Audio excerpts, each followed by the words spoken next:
Hello दोस्तों, स्वागत है आपका अपने चैनल स्वाद एक्सपर्ट में। और मैं हूं अदिति। तो आज हम बना रहे हैं बिल्कुल हलवाई स्टाइल रसगुल्ले।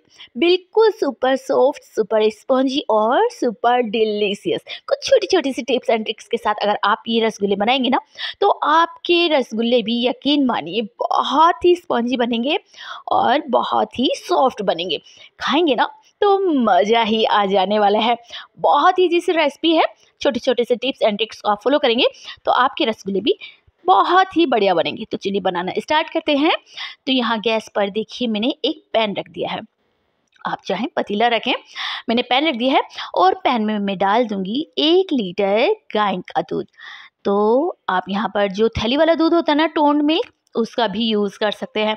मगर जो रसगुल्ले होते हैं वो गाय के दूध से ही बहुत बढ़िया बनते हैं, क्योंकि गाय के दूध का जो छेना होता है ना, बहुत बढ़िया बनता है, सॉफ्ट बनता है।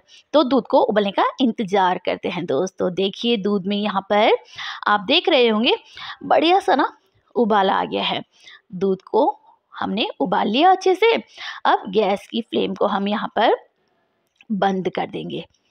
तो देखिए दूध उबल गया है, इसको मैं उतार लेती हूँ किचन प्लेटफॉर्म पर। तो देखिए यहाँ उतार लिया। अब दूध को ना हम थोड़ा सा इसका जो टेम्परेचर है उसे डाउन करेंगे। लगभग ये समझ लीजिए कि 2 मिनट के लिए हम दूध को ठंडा करेंगे। जब तक दूध ठंडा हो रहा है तो देख लेते हैं इसको फाड़ने का प्रोसेस।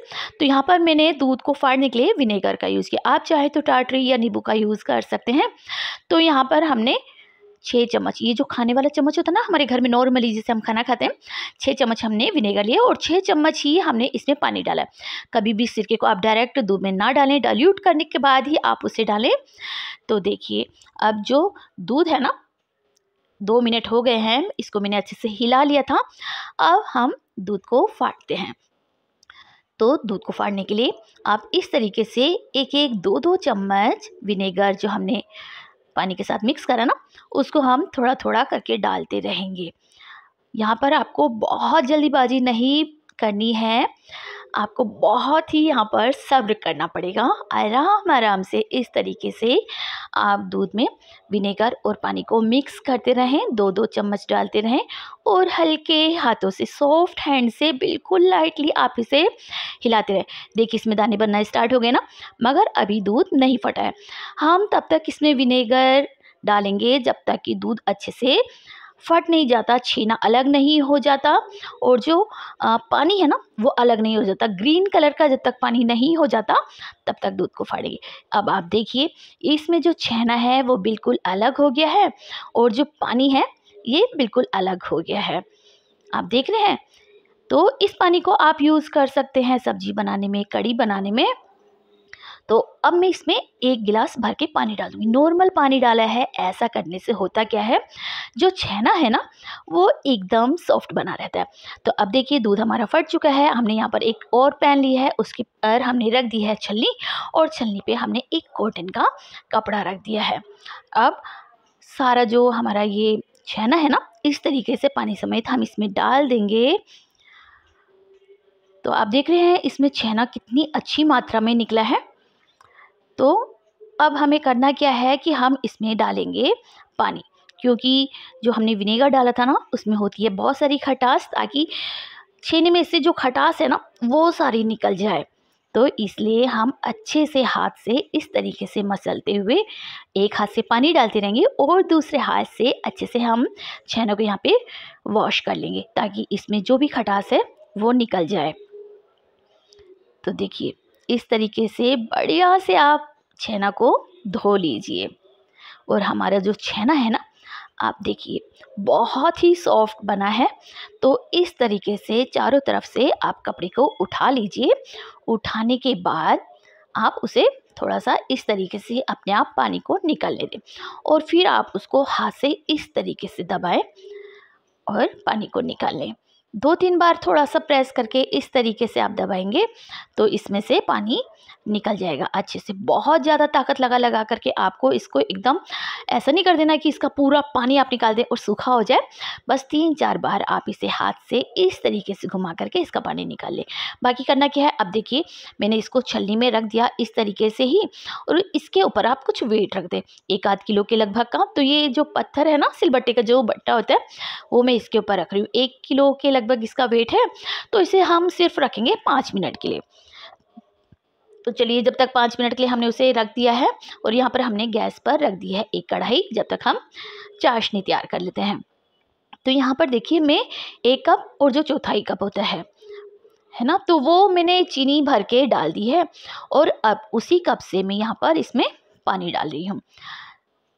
तो पानी यहाँ 1 कप मैंने डाल दिया है और ये गया 2 कप पानी और ये आधा कप पानी, यानी कि टोटल अभी मैंने इसमें 2.5 कप पानी डाला है। तो अब यहाँ पर हम गैस को ऑन कर लेते हैं और अच्छे से इसे हम चला लेते हैं। चीनी पानी में अच्छे से घुल जाए तब तक इसे हम पका लेते हैं। और हमें इसमें कोई चाशनी नहीं बनानी है, बस हमारी जो चीनी है पानी में अच्छे से घुल जाए और उसके बाद ये बस इस तरीके से रखना है जैसे तेल होता है ना, या कहना चाहिए जो शहद होता है उसकी तरह ये थोड़ी सी ना चिपचिपी सी होनी चाहिए, बस ऐसे ही। अब आप चाशनी को यहाँ पर साफ़ करने के लिए चाशनी में दूध डाल सकते हैं। अगर चीनी आपको लग रहा है कि थोड़ी साफ़ नहीं है या चाशनी एकदम क्लियर होनी चाहिए, तो इस तरीके से आप उसमें 2 चम्मच दूध डाल दें और इसको थोड़ा सा हम उबाल लेते हैं। ऐसा करने से होगा क्या कि देखिए, जो गंदगी होगी चीनी की वो इस तरीके से ऊपर आ जाएगी, झाग जैसी बन करके गंदी गंदी सी, और फिर आप उसको इस तरीके से कड़छी से किसी कटोरी में निकाल लीजिए। तो ऐसा करने से होगा क्या कि जो आपकी चाशनी है ना, वो बिल्कुल अच्छे से साफ़ हो जाएगी, क्लियर हो जाएगी आपकी चाशनी। कई बार चीनी एकदम साफ़ होती है, ऐसा करने की ज़रूरत नहीं होती है, और कई बार ऐसा लगता है कि हाँ थोड़ी सी लग रही है, तो आप उसे दूध डाल करके 2 चम्मच दूध डालें और चाशनी को एकदम साफ़ कर लें। तो चलिए, चाशनी एकदम साफ़ हो गई है हमारी। और जो चाशनी है ना, देखिए अब इस तरीके से हो रही है, चिपचिपी सी, बिल्कुल जैसे तेल होता है, शहद होता है। हमें यहाँ पर कोई तार नहीं चाहिए। तो अब मैं यहाँ पर कर क्या रही हूँ, देखिए दोस्तों, यहाँ पर मैं एक बाउल में आधी चाशनी ना निकाल लूँगी। इस तरीके से मैंने यहाँ पर देखिए जो आधी चाशनी है मैंने एक अलग बाउल में निकाल ली है। और अब उसी चाशनी में, बची हुई चाशनी में मैं पानी डाली हूँ। पानी इतना डाली हूँ कि आधी कढ़ाई के लगभग पानी हो जाए, इतना पानी मैं इसमें डाल रही हूँ। तो चलिए, जब तक ये गर्म होगा, चाशनी उबलेगी, तब तक हम देख लेते हैं पनीर को। हमारे जो छेना है उसको देख लेते हैं। तो 5 मिनट हो गए हैं, बहुत ज़्यादा हमें इसे नहीं रखना है, वरना हमारा जो छेना है बहुत टाइट हो जाएगा। तो छेना एकदम सॉफ्ट होना चाहिए। अगर टाइट हो गया तो इसके जो रसगुल्ले हैं बहुत ज़्यादा हार्ड बनेंगे, और अगर इसमें पानी रह गया तो रसगुल्ले चाशनी में जाते ही आपके फट जाएंगे। तो अब हमें करना क्या है, हमने देखिए इस तरीके से छेना प्लेट में निकाल लिया है और इसको हाथों से इस तरीके से क्रम्बल कर लें। हमारा जो छेना है आप देखें एकदम सॉफ्ट है और थोड़ा मॉइस्ट है, थोड़ी इसमें नमी है। तो ऐसा ही परफेक्ट हमें चाहिए छेना रसगुल्ले बनाने के लिए। तो अब हम इसको 5 मिनट के लिए, सिर्फ 5 मिनट के लिए इस तरीके से मसल लेंगे, ताकि इसका दाना दाना एकदम से बढ़िया हो जाए, सॉफ्ट हो जाए। तो रसगुल्ले बनाने के लिए हमें एकदम सॉफ्ट सा छेना चाहिए। तो देखिए, जो हथेली है ना, हथेली की इस साइड से हमें छेना को मसलना है अच्छे तरीके से। पूरे 5 मिनट तक मसलेंगे। तो देखिए, इस तरीके से मसलने से हमारा छेना जो है एकदम सॉफ्ट और बढ़िया हो जाएगा। तो 5 मिनट हो गए हैं और देखिए हमारा जो छेना है वो बिल्कुल परफेक्ट हो गया है, एकदम सॉफ्ट हो गया है। तो देखिए कितना घी है जो हाथों में चिकनाहट आ गई है छेना से हमारे। और अब इसमें मैं डाल रही हूँ 1 चम्मच भर के कॉर्नफ्लावर, जिसको कॉर्न स्टार्च भी कहते हैं। आप चाहें तो यहाँ पर 1 चम्मच मैदे का यूज़ कर सकते हैं, या फिर इसमें 1 चम्मच अरारोट भी मिला सकते हैं। जो आपके पास हो, आपकी सुविधा के अनुसार आप इसमें मिला सकते हैं। अरारोट मिलाने के बाद हम इसे 2 मिनट और मसलेंगे अच्छे से। तो देखिए इसमें हमने अरारोट मिला लिया और 2 मिनट हमने इसे अच्छे से मल लिया। अब आप देखिए, आपको दिखा रही हूँ जो हमारा छेना है कितना सॉफ्ट और कितना बढ़िया बन कर के तैयार हुआ है। तो चलिए, हमारा छेना तैयार हो गया है रसगुल्ले की बॉल्स बनाने के लिए। तो अब आप इस तरीके से छोटा छोटा सा पोर्शन लीजिए हाथों में और उसे बिल्कुल हल्के हाथों से घुमाइए। आपको यहाँ पे बहुत ज़्यादा फोर्स नहीं लगाना, प्रेस नहीं करना है, बिल्कुल हल्के हल्के हाथों से इस तरीके की देखिए छोटी सी बॉल्स लेनी है। छोटे बड़े रसगुल्ले आप अपनी मन मुताबिक बना सकते हैं, मगर मैं इन्हें बिल्कुल बहुत बड़े नहीं बना रही हूँ, थोड़े से मीडियम साइज़ के बना रही हूँ, क्योंकि ये चाशनी में जाने के बाद भी थोड़े से फूलेंगे ना। तो इस तरीके से देखिए, आपको दिखा भी रही हूँ मैं, बिल्कुल हल्के हाथों से आपको ये छेना की बॉल्स बनानी है। देख रहे हैं आप? तो यहाँ पर मैंने सारी बॉल्स बना ली हैं।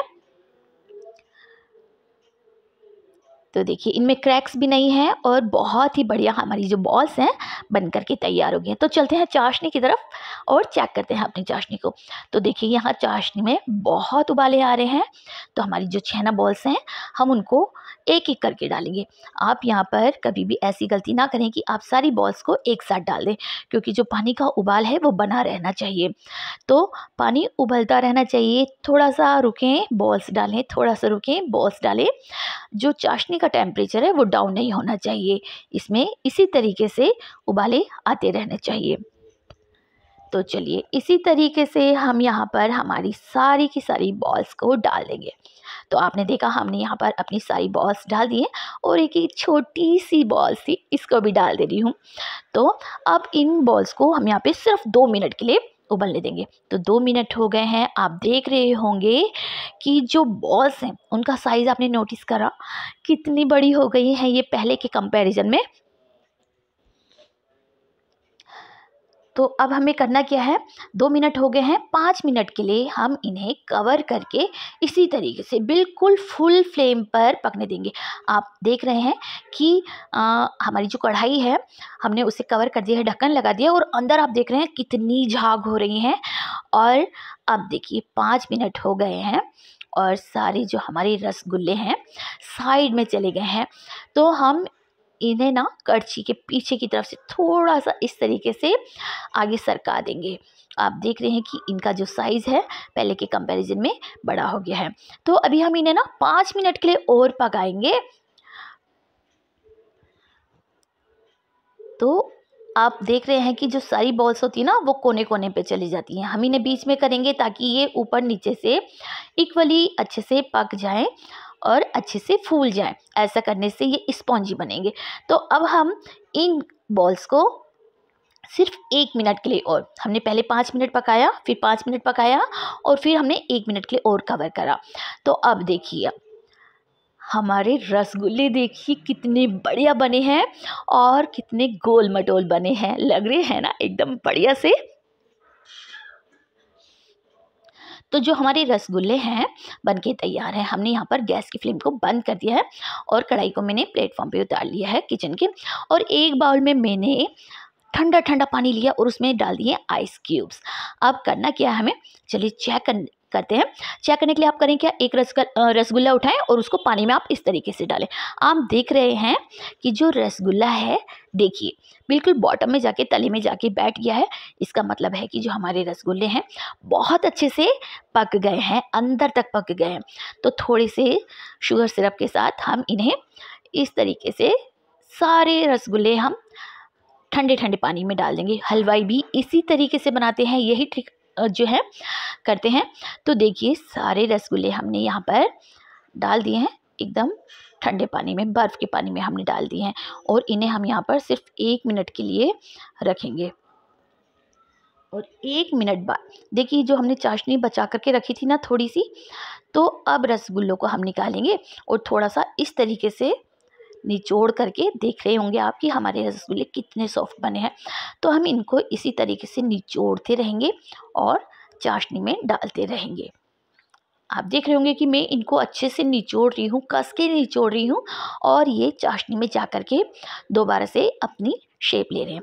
और जो बाकी हमारी कढ़ाई में बची हुई चाशनी थी उसको भी हम डाल देंगे इस तरीके से।